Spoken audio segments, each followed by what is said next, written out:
ఆంధ్రప్రదేశ్లో ఏపీ ప్రభుత్వానికి వర్ష షాకులు తగులుతున్నాయి. ఆంధ్రప్రదేశ్లో ఇసుక అక్రమ తవ్వకాలపై సుప్రీంకోర్టు ఏపీ ప్రభుత్వానికి ముట్టికాయలు వేసింది.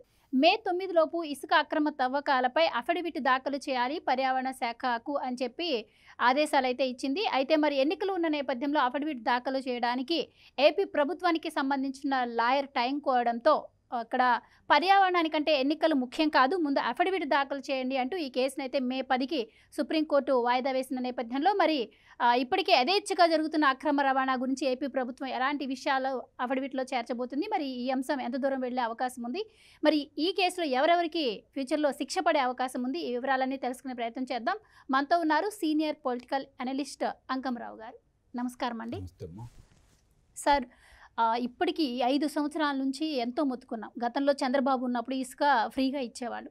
జగన్ ప్రభుత్వం ఎప్పుడైతే వచ్చిందో భవన నిర్మాణ కార్మికులకు పని లేకుండా ఇసుక అక్రమ రవాణా యథేచ్ఛగా సాగుతుంది. ఇప్పటికే పర్యావరణ శాఖ ఎంత మొత్తుకున్నా కూడా ప్రభుత్వం వినని పరిస్థితి, అలాగే కలెక్టర్లు కూడా కరెక్ట్ రిపోర్ట్ ఇవ్వని పరిస్థితి ఏపీలో చూసాం. ఫైనల్గా అయితే మరి ఏపీ ప్రభుత్వానికి ఈరోజు షాక్ తగిలిందనే చెప్పాలి. మరి ఇప్పటి వరకు జరిగిన అక్రమ రవాణాపై తవ్వకాలపై కూడా సుప్రీంకోర్టు గట్టిగానే సీరియస్ అయింది.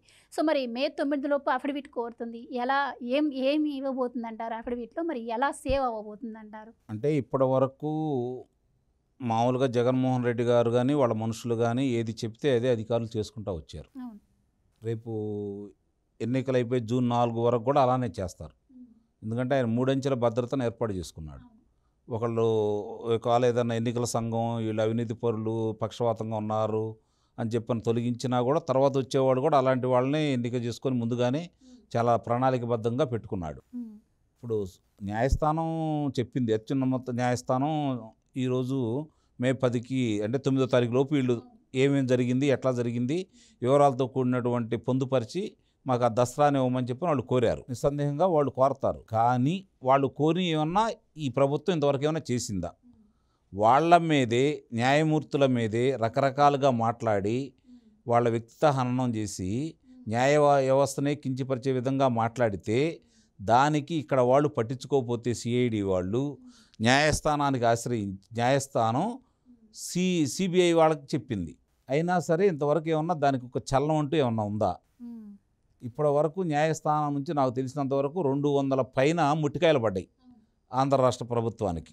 భారతదేశంలో ఎక్కడా జరగని విధంగా 3 ప్రధాన కార్యదర్శులు న్యాయస్థానం ముందుకెళ్ళి రాష్ట్ర న్యాయస్థానం ముందుకెళ్ళి చేతులు కట్టుకొని కూర్చున్నారు.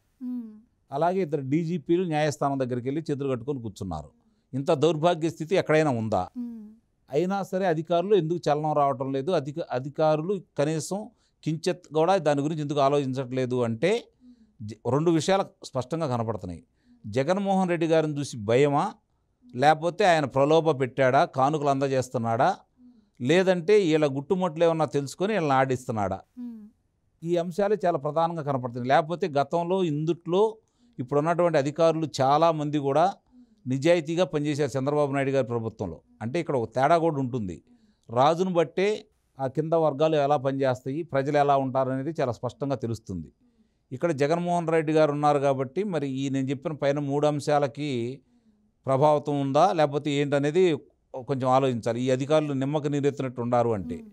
ఈ మధ్య వినపెడుతున్న కొత్తగా అంటే ఏముందలే, కాకపోతే మనకి ఇంకా ఎన్నాళ్ళు పనిచేసే సమయం ఉంటుంది, 4 సంవత్సరాలు 5 సంవత్సరాలు ఉంటాము, ఎంత వస్తుంది నెలవారీ జీతం లెక్కేసుకుంటా ఉంటే దానికంటే ఎక్కువ ముడుపులు వస్తున్నాయి కదా, మనకు కూడా వాటాలు వస్తున్నాయి కదా, చాలే. కాకపోతే ఏమంటారు, వాడు సర్వీసులను తొలగిస్తారు, మన బతుకు మనం బతకొచ్చు కదా అని చెప్పని అనుకుంటున్నారు. కానీ అంత తేలిగ్గా వదిలిపెట్టే ఆలోచన అయితే ఉండదు. చాలామంది గతంలో ముందు చేసిన వాళ్ళందరూ ఉన్నారు. వాళ్ళకి అంటే అందరూ శిక్షలు పడకపోయినా దీని గురించి బయటకు తీసుకొచ్చారనుకోండి, రేపు పొద్దున వాళ్ళకి సర్వీసులు ఉంటే సర్వీసులు నిలుపుదల చేస్తారు. వాళ్ళ కుటుంబాలకు కానీ వాళ్ళకి కానీ తలెత్తుకునే విధంగానే ఉంటుంది. అయినా సరే వాళ్ళు ఇంకా ఆయన మాటలకి శాతలకి లేకపోతే కానుకలకి లొంగి పనిచేస్తున్నారంటే దీనికంటే కూడా ఏదో బలమైన కారణం ఉందని చెప్పి నాకు అనిపిస్తుంది. అంటే వాళ్ళ బలహీనతలు లేదు. ఇప్పుడు తెలంగాణలో చూసారా ఫోన్ ట్యాపింగ్ వ్యవహారం, అట్లాంటిదే ఆంధ్ర రాష్ట్రంలో కూడా ప్రయోగించేసి వీళ్ళందరినీ ఆయన అదుపాయంలో పెట్టుకున్నాడేమో అని చెప్పి నాకు అనుమానం కలుగుతుంది ఇప్పుడు కూడా. లేకపోతే ఇంతమంది అధికారులు ఇంత నిర్లక్ష్యంగా ఇంత అన్యాయం జరుగుతున్నా కూడా మనకు పట్టదన్నట్టుగా వాళ్ళు వ్యవహరిస్తూ ఇంకా జగన్మోహన్ రెడ్డి గారికి అనుకూలంగా పనిచేస్తున్నారు అంటే అలాంటి కార్యక్రమం ఏదైనా జరిగిందేమో అనేది నాకు అనుమానంగా ఉంది. సో చంద్రబాబు నాయుడు గారు ఇప్పటికే ప్రకటించేశారు, నేను వస్తే ఫ్రీ ఇసుక ఇస్తాను అని చెప్పి. ఒక పక్క తవ్వాల్సిన దానికంటే 5 సంవత్సరాల్లో ఎక్కువ తవ్వేశారు, పర్యావరణ శాఖ వార్నింగ్ ఇచ్చినా కూడా. అయితే ఇప్పుడైతే సుప్రీం కోర్టుకి వెళ్ళింది ఈ కేసు. ఇప్పటికే భవన నిర్మాణ కార్మికులు పనులు లేక వలసపోతున్న పరిస్థితి. ఈ నేపథ్యంలో మరి 9వ తారీఖు అఫిడవిట్ దాఖలు చేయాలి అని చెప్పింది. మరి ఇప్పటికి చాలామంది కలెక్టర్ల మీద కూడా ఫిర్యాదులు ఉన్నాయి. ఆల్మోస్ట్ రాష్ట్రంలో అందరు కలెక్టర్లు కూడా తవ్వకాలు జరగట్లేదు అని చెప్పి చెప్పారు అని చెప్పి. కానీ ఒక్క కలెక్టర్ మాత్రం రేపు ఎలాంటి పరిస్థితులు వస్తాయో అన్న నేపథ్యంలో ఆయన మాత్రం కొంచెం రిపోర్టు తవ్వకాలు జరిగాయి, అనుకున్న దానికంటే ఎక్కువ జరిగాయని ఒక రిపోర్ట్ అయితే ఇచ్చారని మొన్న ఈ మధ్య ఒక న్యూస్ అయితే బయటకు వచ్చింది. దాని ప్రకారమే ఇప్పుడు ఈ కేసు నడుస్తుంది అని అయితే తెలుస్తుంది. మరి తవ్విన కొద్ది నిజాలు బయటకు వస్తాయన్నట్టు రేపు దీనిలో ఎంతమంది బలయ్యే అవకాశం ఉంది, ఏం జరగబోతుంది అంటారు? ఇప్పుడు ప్రభుత్వం మారుతుందనేది వాస్తవం. వచ్చే ప్రభుత్వం దీని మీద విచారణ చేపడుతుంది, దానికి బాధ్యులైన వాళ్ళందరికీ శిక్షలు పడతాయి, అందుట్లో అనుమానం ఏం లేదు.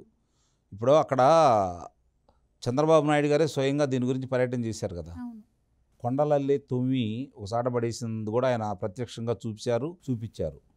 అంత చేసిన తర్వాత కూడా ఈ జిల్లా కలెక్టర్లు ఎవరి దగ్గర చలనం రాలేదు, దానికి సంబంధించిన అధికారులు దాని గురించి పట్టించుకోలేదు. కాకాని గోవర్ధన్ రెడ్డి గారు సంబంధించి సర్వేపల్లిలో జరుగుతున్న ఇట్లాంటి గనుల తోవే కార్యక్రమం చూసుకుంటూ ఉంటే స్వయానా మాజీ మంత్రివర్యులు సోమిరెడ్డి చంద్రమోహన్ రెడ్డి గారు అక్కడ బస చేయటం, నిరాహార దీక్ష కూర్చోవటం, మరి అర్ధరాత్రి కూడా అక్కడ కూర్చోవటం ఇవన్నీ చేశారు. ఇంత చేసినా కూడా దాని మీద విచారణ లేదు, చర్యలు లేవు ఇప్పటివరకు. అంటే ఇందాక నేను చెప్పినట్టు ప్రభుత్వాధికారులు ప్రభుత్వ పెద్దలకి, మంత్రులకి, శాసనసభ్యులకి, ప్రభుత్వాధినేతకి కొమ్ము కాసుకుంటూ వస్తూనే ఉన్నారు. వాళ్ళు ఏం చేసినా వాళ్ళని కాపాడుతూనే ఉన్నారు, వాళ్ళ గురించి పట్టించుకోవట్లేదు. ఎన్ని ఫిర్యాదులు ఇచ్చినా కూడా బుట్టటాకలా చేస్తూనే ఉన్నారు తప్ప దాని మీద ఎలాంటి చర్యలు తీసుకోవట్లేదు. ప్రభుత్వం మారిన తర్వాత నిస్సందేహంగా చంద్రబాబు నాయుడు గారితో పాటు లోకేష్ బాబు గారు ఎర్ర పుస్తకం పట్టుకొని తిరుగుతున్నారు కాబట్టి, దీనికి సంబంధించిన అధికారులు అందరి పేర్లు దాంట్లో నమోదు చేసుకుని ఉన్నారు కాబట్టి వాళ్ళందరిని కూడా విచారించేసి ఆ విచారణలో 100కి 99.9% వాస్తవాలే ఉన్నాయి కాబట్టి అందరు అధికారుల మీద చర్యలు అయితే నిస్సందేహంగా ఉంటాయి, ఎలాంటి సందేహం కూడా ఏం లేదు. దాని గురించి ఆలోచించాల్సిన పని లేదు. ఇక భవన నిర్మాణ కార్మికులకు అంటారా, గతంలో కోలాహలంగా ఉండేది, పండుగ వాతావరణం ఉండేది. ముఖ్యంగా ఎక్కడ పట్టినా సరే భవనాలు నిర్మితం అయ్యాయి, అలాగే కట్టడాలు బాగా జరుగుతూ ఉండేవి. అటు పోలవరం చూసుకున్నా కూడా, ఇటు పట్టిసీమ చూసుకున్నా కూడా, ఎక్కడ పట్టినా కూడా జలాశయాలకు సంబంధించి పనులు పురోగతి బాగా ఉండేది. ఈ ప్రభుత్వం వచ్చిన తర్వాత అన్నీ పడకేసినాయి. ముఖ్యంగా భవన నిర్మాణ కార్మికులను అయితే ఎంతోమంది ఆత్మహత్య చేసుకున్నారు. మరి వాళ్ళకి సంవత్సరం పాటు వాళ్ళ విధులకి ఆటంకం కలగజేసుకుంటూ వచ్చాడు. ఆ తర్వాత కూడా పని ఉంటుంది అనుకుంటే వాళ్ళు అధిక ధరలు వసూలు చేస్తున్నారే కానీ వారానికి 3 రోజులు, అంతకుముందు 5 రోజులు పని ఉండేది గట్టిగా, ఇప్పుడు వారానికి 3 రోజుల కంటే ఎక్కువ పని కూడా దొరకట్లేదు. అది కొంతమందికే దొరుకుతూ ఉంది. ఎందుకంటే ఏదైనా మొదలు పెట్టాలనుకోండి, ఏదైనా కట్టడం మొదలు పెడితే డేగలల్లో వచ్చి పడతా ఉన్నాయి, రాబందులలో వచ్చి పడతా ఉన్నారు. మీరు ఎందుకు మొదలు పెడుతున్నారు, మీరు మాకు ఇంత వాటా ఇవ్వండి, లేకపోతే ఈ కట్టడానికి వీల్లేదు. మరి వీళ్ళకనే ఇవ్వాలా, భూమిదారుడికి ఇవ్వాలా, ఎవరికి ఇవ్వాలా అర్థం కాక మనకెందుకు ఈ గొడవ అని చెప్పి చాలామంది కూడా మొదలుపెట్టి పూర్తి చేయడానికి ప్రయత్నం చేస్తున్నారే తప్ప కొత్తగా కట్టడాలు నిర్మించే ఆలోచనలో వాళ్ళ మనుషులైతే తప్ప బయట వాళ్ళు ఊరు చేయలేకపోతున్నారు కదా. కాబట్టి తిరిగి మళ్ళీ అవన్నీ పుంజుకుంటాయి. ఇప్పుడు తవ్వారు, మామూలుగా ఉండదానికంటే తవ్వాల్సిన దానికంటే అధికంగా తవ్వారు, దాంట్లో అనుమానం ఏం లేదు. ఖనిజ సంపదను అట్లనే దూసుకుంటా ఉన్నారు, ఇసుకను అలానే దూసుకుంటా ఉన్నారు, మద్యం కూడా అలానే చేస్తూనే ఉన్నారు వాళ్ళు.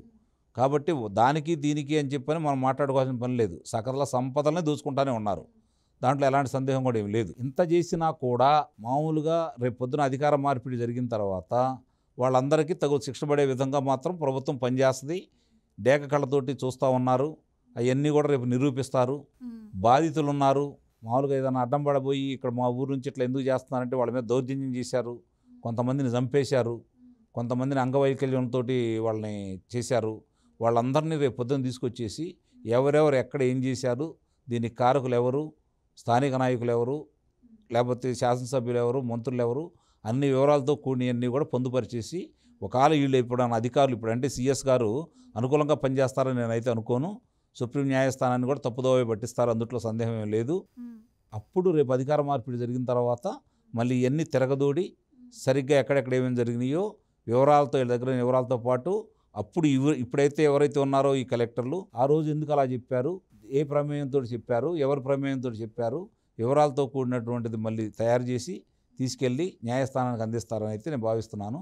అందరికీ శిక్షలు పడతాయి, ఎందుట్లో ఎలాంటి సందేహం కూడా ఏం లేదు. Right, thank you so much sir.